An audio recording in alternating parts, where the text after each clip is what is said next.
Hello and welcome to all the men and women of the West to another freaking, I shouldn't cuss like this, but Rings of Power teaser drop.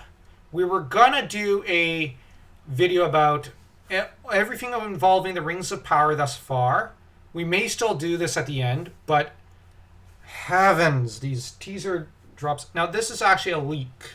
So, strictly speaking, we can't actually show almost anything that's shown. Otherwise, the video will be taken down. I actually kind of get why. Because Amazon's kind of wanting to save this up. Now, this is in Portuguese. I only understand a few words. Same with Dan, but we've gotten someone to translate. Texas Salty Texas Sea. They've got a live stream that they're doing where they examine it and they translate. Now, we're going to analyze some, but we can't show too much because, well, we got to cover our own rear end, sadly. And I'm Joe here with me, my co-host Dan. Hello and greetings. So, without further ado, we'll watch, give our thoughts, and analyze here. All I can say is, as far as lore nods go, I saw what appeared to be the forging of a ring. They smashed an anvil for some reason. We've got Galadriel and Elrond bickering throughout the trailer. We saw a lot of faces. Like, they just did a lot of just close-ups so that you could see everything between their teeth and whatnot. And, of course, they showed people underwater while there's fire all around. Filmmakers are obsessed with that. I mean, I don't think fire really mixes with water, but who am I to explain basic physics to them? And For several of the different trailers, they could probably focus on just one of the story arcs that we could get a little familiarized with that one. But they want to just tease and tease and tease. Yes. Which we don't get to learn who any of these people are. Well, yeah, that's the whole idea of a teaser.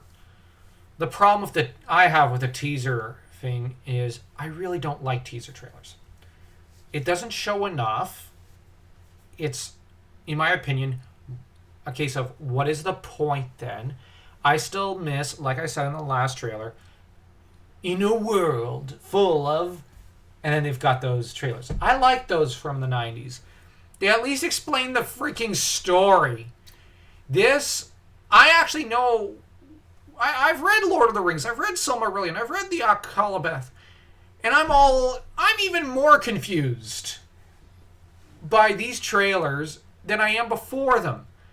They're just so darn confusing. I don't understand why they won't just do a full trailer, just one, and that's almost it. Like, that's what we would have gotten in the 90s. And if it ain't broke, don't fix it. I know I'm whining. If you like the fact that they've got a million teasers and maybe little else, and they're not communicating who their fan fiction characters are, that's fine. But my beef is with the fact that I don't really care as much about the fan fiction characters. My attitude is, in order for us to get into the fan fiction characters, you gotta actually sell the show to us. You gotta stick to it close enough till you get to the actual, release, and then you gotta try to make sure that your fan fiction characters sell themselves. Okay, for example, when watching Rome, we go in thinking, well, we're going to watch the story of Julius Caesar, or Marcus Antonius, or Marcus Junius Brutus, and even Cicero. We go in wanting to watch that, even Pompeius Magnus and whatnot. But the fan fiction characters, which are Varinus and Polo, and honestly, they're two of the best characters in the entire show. Now, the fan fiction characters there, they could not use to sell the show to us because the trouble is people aren't familiar with that. They needed to use in the trailers Julius Caesar to sell Rome to people. Then, when people finally sat down and watched, then they would give us Varinus and Pullo so that they sold us Julius Caesar. We went in and, gotcha. Now, that means Varinus and Pullo have to stand on their own. People are not prepared for them. They're only prepared for Caesar, to watch Julius Caesar's story, because it still sells. People know the story of Julius Caesar, both from Shakespeare and from history. But the thing here is people know Tolkien's story, for the most part, Silmarillion and Lord of the Rings. But where the problem is, we don't know the fan fiction characters.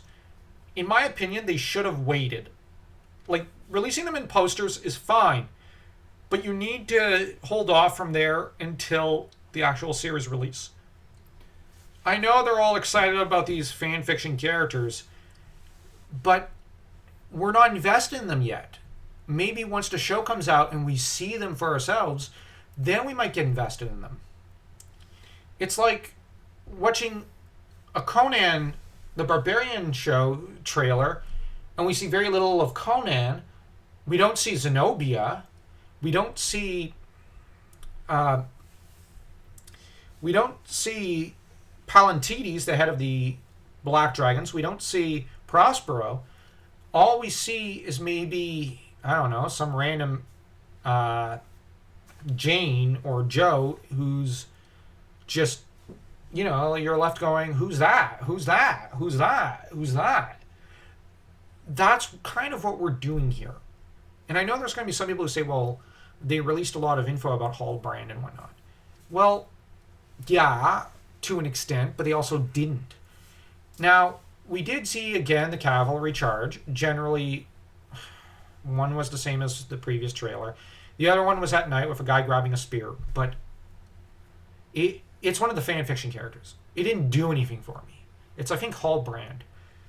And I just find the one chick with the guy who's the elf who's black, we're not invested in their story. We don't care because we don't know them. They're showing too much storylines, But we're not getting invested in any of it. This is a situation where they should have learned less is more. Yeah. Now, that said, if you're looking at the characters and going, oh, I'm really invested in that story, that's fine. We're not telling you not to be. We're just saying for us, and I think for Tolkien-obsessed lunatics like us, it's like lore nerds like you and I are kind of looking at this and scratching our heads and going, this isn't telling us anything. Like, I've seen countless live streams, countless videos all about this topic. And I'm kind of weary at this point. I'm not really behind this in a way. Like, the Same. more I'm seeing, the more tired I'm getting, and the more I'm going, well, can we just get a full trailer? Like a 3-minute, 2-minute, 3-minute trailer or something, and just explain to us the story. Because I know it's about the forging of the Rings of Power, but, like, I know they want to do a bit of a Rome or Game of Thrones type show. Well, that's obvious. But each character has their own story. But I think they need to focus on, ironically, Galadriel's story, so that we know her story, Elrond, and maybe Gil-galad at the most. When I had to study how to write screenplays and how to pitch film for animation, I was basically told, stick to one character, 2 at most, Don't go above that and stick to 2 sentences. That's how you pitch. And here we've got how many characters? We've got a bigger cast than a Shakespeare play, and we're getting so little information about any of them. Hell, if they didn't want to focus on Galadriel, they could have focused on Taramiriel, because her story, in a way, is more important in this time period. But the other thing that's confusing us is the stupid time compression. Now, we're now gonna spend a bit of time in this video going over each of the posters. We're going to go over the previous trailers, and we're going to go over everything we know thus far, just as everything thus far. So just hold on, and well, now we're going to just analyze these posters. So these were some of the first things we saw. We've got, for one thing, the gold robes is obvious, with the rings is Gil-galad. I'm not sure I approve of that. Gil-galad, I don't mind him wearing robes, but, why not portray him as a warrior? But then we've got Galadriel holding the knife with the dual representation of the 2 trees. Okay. And we've got Gondolin set on the pommel of Elrond's sword. And we've got what looks like almost the Witch King's or the Sauron gripping a black pommeled sword. All the rest don't matter. Sorry to be harsh, guys, but the other hands don't matter as much. These are the characters we're going in to, well, we're coming into the series for them more than anything. Oh, and of course you also have the person gripping the horse pommel sword, which is Halbrand, I think it is, whom is with the Numenorean cavalry, which that kind of looked like it was supposed to be Rohirrim, but Amazon decided, no, that fits Numenorean. I don't see it, but maybe it's a nod to Poseidon, because his symbol was horses, and he was god of the seas. But at this point, given the number of oopsies, just the level of, I don't know if they went to Poseidon there.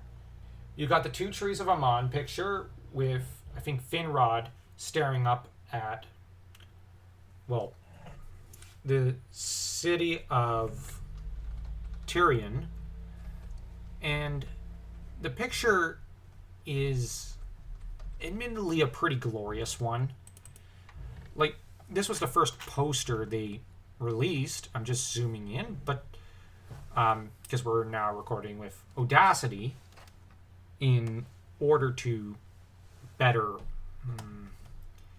adjust the audio. And so, like, this looks good. Yeah, very, very crisp, clear. You see the beauty of the city. You see the beauty of the trees in the distance. This was the first thing that was released, and it looked good. Got a lot of people hyped up. It looked exciting. It was sexy, as Zap Brannigan would put it. And, no, he'd put it as, it was very sensual. I'm kidding, I couldn't resist that. I got a laugh. Then we got those 2 teaser trailers. And one of them involved a voiceover by Galadriel, where there was also the forge thing they were doing with the molten flames poured into that metal board, I guess you could say, forming the words Rings of Power. That ending looked pretty good. They were hinting at fire and water throughout that trailer, hinting at what's to come. The fire forging the Rings of Power, the water that would drown Numenor. That was all fine. That was probably their best trailer. We were still left a little confused, but it was their best. Second one was with the meteor man off in the distance, and the Harfoot guy at the beginning looking like he's standing near, I think, his Harfoot cave? I don't know. Between those two teaser trailers, we got, of course, the Empire Magazine posters, which were meh, and the one John Howe picture that looked great. As for the second one, we also got to see Elrond at night when the meteor goes to crash. We saw a bit of Tar Miriel, and then we got to this leaked Brazilian Teaser. video. Yeah. And honestly, this bit just has me... I find it a little bit discouraging. The translation of some of the lines were the Harfoot commenting, the elves protect the forest, the dwarves the mines, men their fields, but we Harfoot have each other. And that's actually a pretty good line. That actually is how the hobbits kind of think. And you have Galadriel, the enemy is still at large, and the question is where? Which... okay. Then you've got... they cut to Elrond telling Galadriel, you fought for too long, Galadriel. Hand over your sword. And Galadriel condescendingly telling him, you didn't see what I saw. You didn't see it. And Gil-galad commenting, darkness will march over the earth. It will be the end of all peoples. I don't like that line with Galadriel. I don't like the line with Gil-galad. I don't like... because here's the problem. Now, with Gil-galad, the line sounds defeatist, fatalistic, like he's already accepted defeat. When Gil-galad was the character who was basically sending letters to kings saying, there's still a chance. We will unite and fight the enemy, and, you know, he never lost hope. Never give up, never surrender. But, yeah, I don't like this line. I really don't. The Elrond line, it's fine. Yeah. He's basically saying, you're a veteran. Like, at least come in and get some help.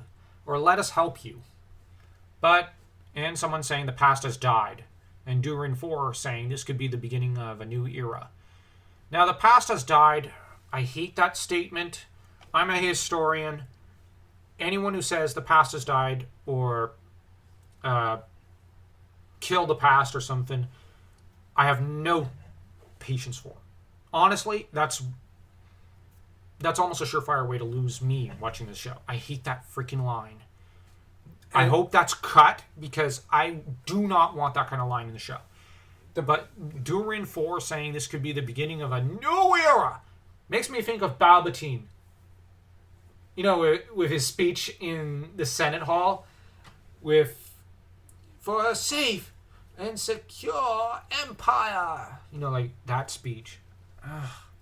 But Durin 4 saying this could be the beginning of a new era, despite my joking. Actually, that line's not so bad. But I kind of feel like that should be Gil-galad's line or something. But Durin 4 being the kind of guy who says, I'm not going to give up hope, I like that. Now, the past has died. I hate that line. That's my least favorite. And it's clear that they don't understand the books. I haven't delved as deep as you have, but I do know that in Lord of the Rings, the past is everything.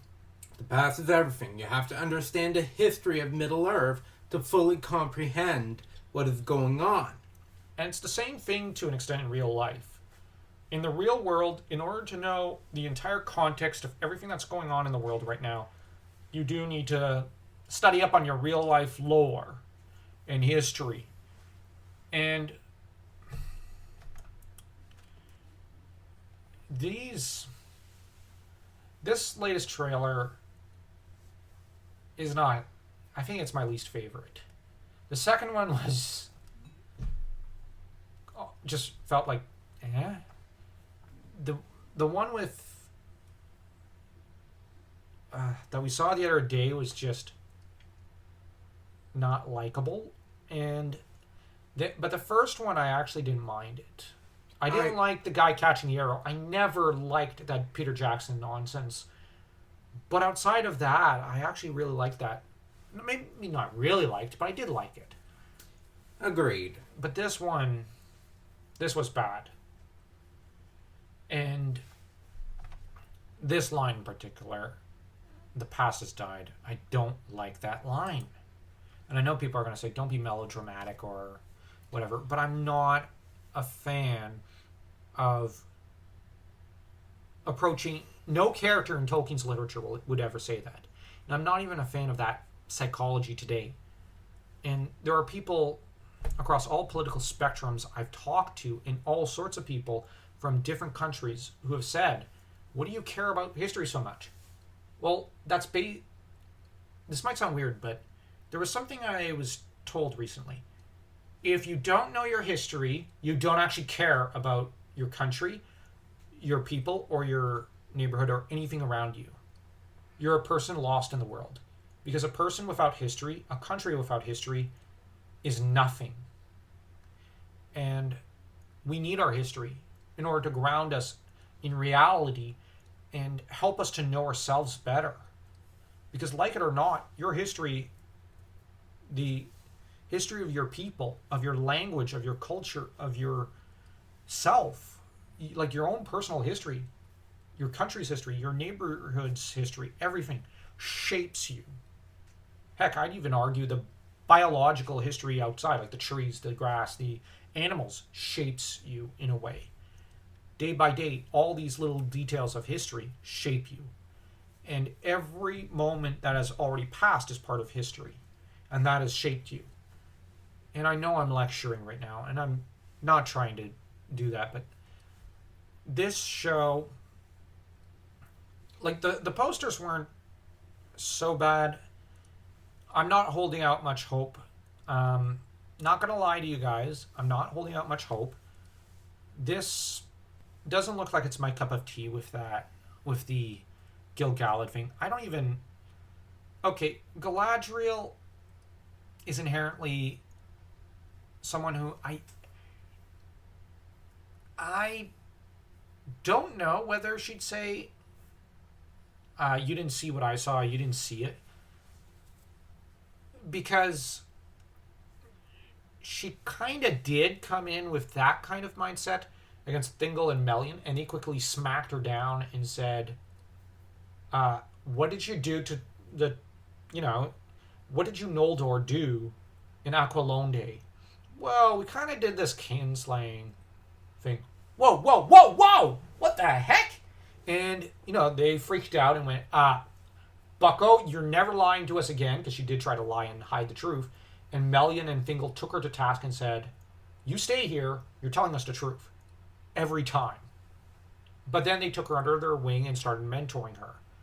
And Galadriel got this huge arc, which is very confusing because Tolkien never quite figured out which backstory he wanted to give her. But Elrond is actually, weirdly, the character I can see saying, you didn't see what I saw. You didn't see it. Because he basically gives a speech like that in Lord of the Rings, in the books, in the Council of Elrond, where he basically tells some of the characters, like, yeah, but... Because they say, well, surely there's something we can do. Yeah, well, every time we defeat the Shadow, it comes back. I've seen, this is the final battle against evil. I've heard that phrase. You have no idea how many times. I heard it in the War of Wrath. I heard it in the Wars of Elves and Sauron. I heard it in the War of the Last Alliance. And it's never defeated. But then it's Gandalf who says, that doesn't mean we shouldn't try, Elrond. We have to. Because none of those victories or defeats mattered less. So long as we persevere beyond even hope itself, it has meaning. It has value. And Elrond then says, oh, yeah, you're right. Sorry. It's just a moment of despair. I'm glad you're here with your wisdom, Gandalf. You have Gandalf. No problem. I just think you need to remember nothing you did was in vain. And that's the thing.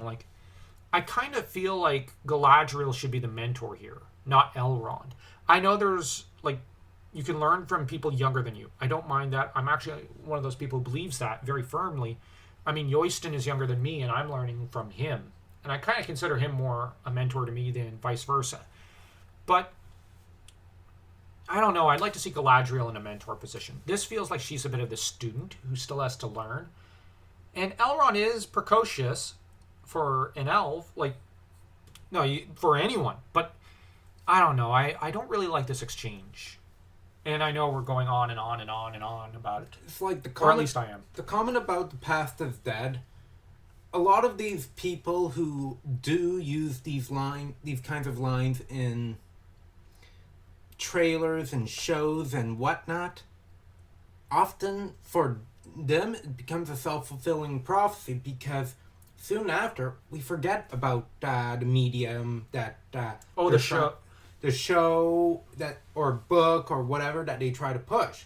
Yeah. We'll remember the books of Lord of the Rings and Silmarillion, but this show, just using that line, is doomed to be forgotten. Maybe. We're not going to rate the trailer, and I think that is very prescient on your part. And if you guys disagree with us and actually think, well, I'm really looking forward to the show, that's fine. Do so. Enjoy it. Love what you love and do so unrepentantly.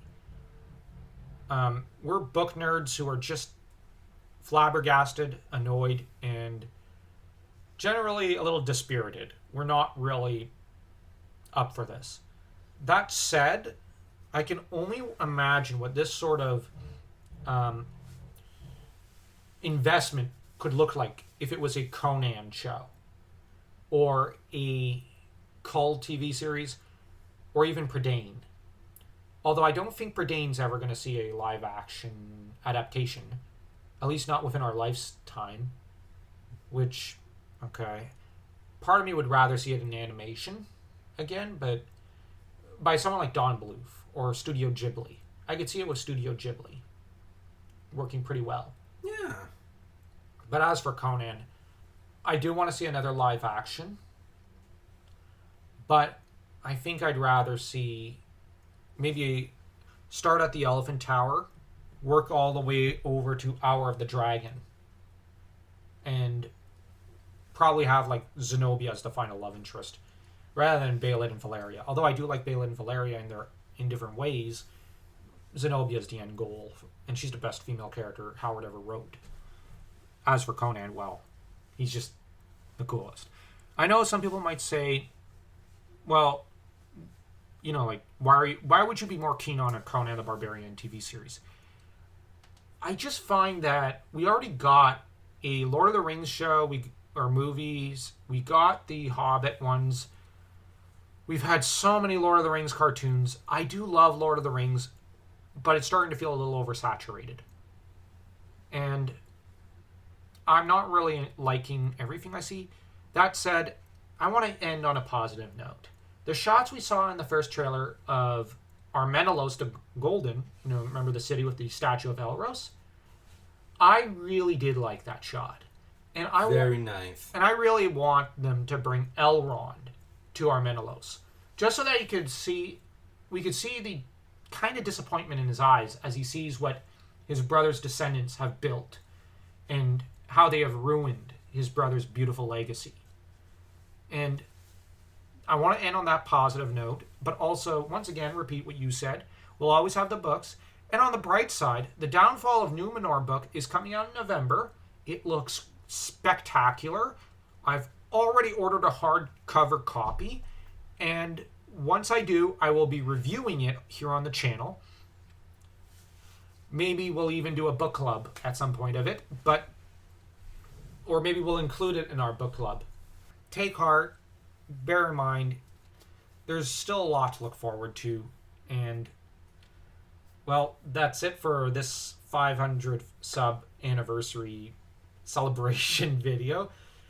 If you want to see our Tolkien podcast about Gil-galad and his ancestry, wherein we're going to go into all the different details of Gil-galad's background, his parentage, and why I think it's Orodreth who's his dad, rather than Fingon, but also analyzing the implications of Fingon being dad versus Orodreth, and why I favor the latter.